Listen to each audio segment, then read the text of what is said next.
ప్రపంచ రాజకీయాలు అంటే అవసరమా? మీ తండ్రి గారు అంటే హైదరాబాద్కి వెళ్తే అసెంబ్లీని చూసి మీరు ప్రతిసారి ఈ అసెంబ్లీలోకి నేను వెళ్ళాడి డాడీ అనేవారు. అసెంబ్లీ మీదకి వెళ్ళాలి కదా, మా వాళ్ళు తండ్రి ఇప్పటికైనా లోపలికి వెళ్తాను అధ్యక్ష అంటాను, అది మాత్రం కన్ఫామ్ అనేదాన్ని. తెలుగుదేశం పార్టీ వ్యవస్థాపకులు నందమూరి తారక రామారావు గారి అభిమాని అని విన్నాం. విపరీతమైన అభిమానం అండి.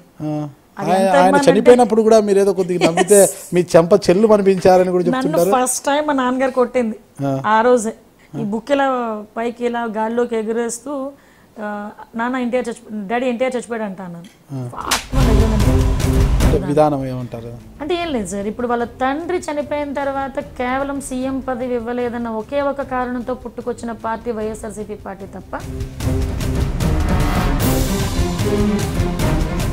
ముఖ్యమంత్రి పదవి కోసమే పిల్లనిచ్చిన మామను సైతం వెన్నుపోటు పొడిచి పార్టీని తన చేతుల్లోకి తీసుకున్న పార్టీ ఇది అని ఎందుకు భావించలేకపోయారు సార్? ఒకటి దీనికి బెస్ట్ ఎగ్జాంపుల్ ఒకటే చెప్తాను సార్. నేను ఇక్కడ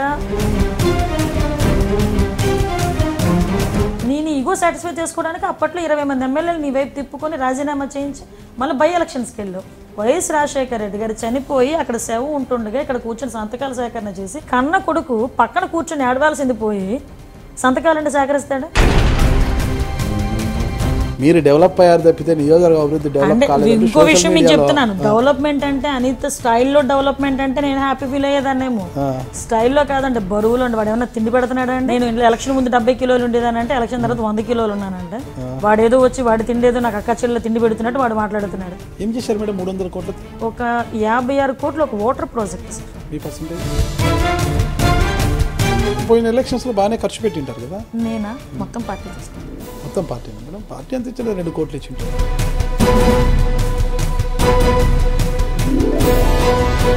మొత్తం ఎంత ఖర్చు పెట్టారు మేడం? మీకు బేసిక్ నిజం చెప్పనా,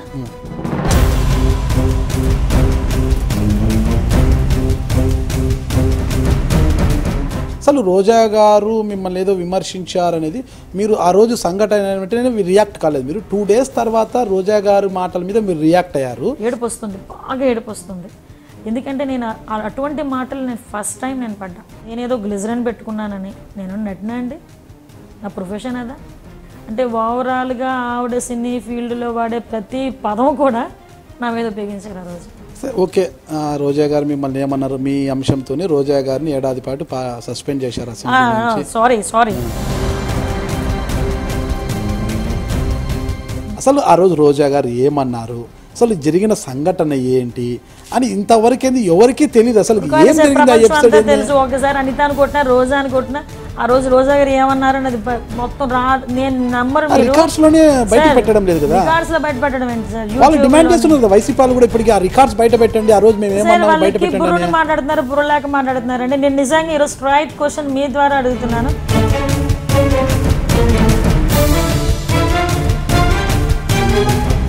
ఎవరికి కనిపించకుండా పిల్లల్ని తీసుకుని సినిమాకి వెళ్ళిపోయింది సార్. నేను అది ఎంటర్టైన్మెంట్ గురించి వెళ్ళా.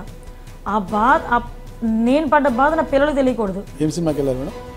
అదేదో సినిమాకి కూడా వెళ్ళాను సార్, మర్చిపోయాను. మీరు ఏ సినిమాకి వెళ్ళి ఇంకా దాని దర్శకత్వను నిర్మాత కూడా ఎవరు అడిగేలాన్నారు.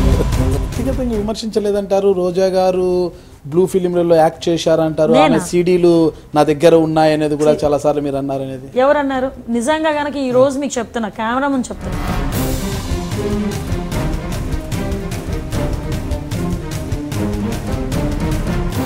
ఆమె సీడీలు నా దగ్గర ఉన్నాయి. ఆ సీడీలు బయట పెడితే నాకు అంత చెత్త సీడీలు చేతిలో పట్టుకుని తిరగాల్సిన అవసరం నాకు లేదు.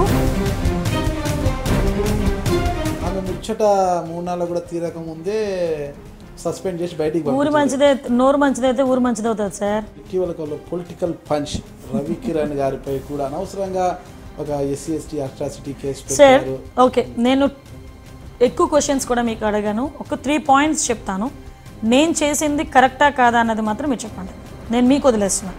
సో అంటే జస్ట్ లైక్ మీరు ఇంటర్వ్యూ చేయడం కాదు, ఈ ఒక్క విషయం నేను మిమ్మల్ని ఇంటర్వ్యూ చేస్తాను అనుకోండి. ఓకే, పొలిటికల్ పంచ్ అన్న వెబ్సైట్లో ఫర్ ఎగ్జాంపుల్ నేను ఒకసారి బీచ్ ఫెస్టివల్ విషయంలో ఒక ABNలోనే నేను డిస్కషన్ పెట్టుకున్నప్పుడు సాయంత్రం వేసరికి ఏమొచ్చింది తెలుసా?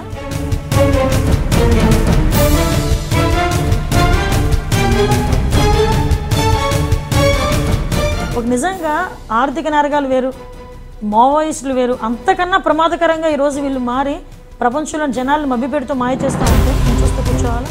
అయితే అది అంతటితో ఆగలేదు. బాలవర్ధన్ రావు ఆయన మీకు ముందు నుంచి శ్రేయోభిలాషి, మీకు రాజకీయంగా అన్ని కూడా పథకాలు రచనలు వ్యూహకర్తగా ఉండేవాడు, ఎన్నో స్క్రిప్ట్లు కూడా ఇచ్చేవాడంట. ఆయన మీద కూడా మీరు స్క్రిప్ట్లు కూడా ఇచ్చేవాడట. Note this point. వీధిలోకి వెళ్ళే ప్రతి కుక్కకి లోకు ఏం జరిగిందన్నది మీ అందరికీ తెలుసు. ఈరోజు మీరు నాకు తెలిసి మీకు ఎలా తెలిసిందన్నది కూడా ఆశ్చర్యమే నాకు. సో బాగానే గ్యాదర్ చేసుకున్నారన్నది మాత్రం అనుకున్నాను. స్పీడ్ని అవకాశంగా తీసుకుని చంద్రబాబు నాయుడు గారు వైసీపీ వాళ్ళ మీద మీకు ఒక తూటాలాగా పేలుస్తారు. ఎదుర్కొన్న పెద్ద మనిషికి వైఎస్ఆర్సీపీ పార్టీని ఎదుర్కోవడానికి అనిత అన్న తూట అవసరం లేదు. తెలుగుదేశం పార్టీ కంచుకోటగా ఉండే పాయకరావుపేటలో ఈసారి అనిత గెలవరు.